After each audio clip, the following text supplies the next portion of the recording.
Welcome. In front of me is a VIVO IQ5 Pro, and today I'll show you how you can put this phone into FastBoot mode. So to get started, hold your power key. From here, swipe to power off. And once the device turns off, you want to hold power key and volume up at the same time.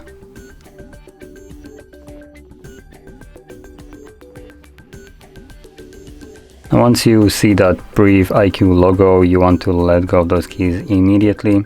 Sometimes when you will be letting it go, once you already see this page right here, when you let go of the power key, it accepts it as an input rather than letting it go.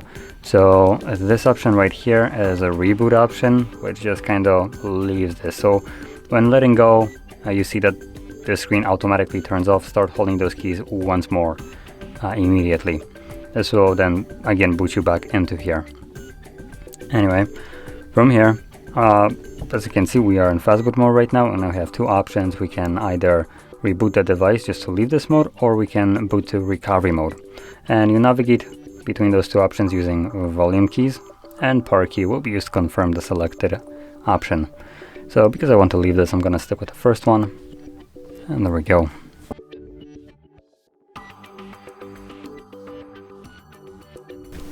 And as you can see, we are now back in Android. So if you found this video helpful, don't forget to hit like, subscribe, and thanks for watching.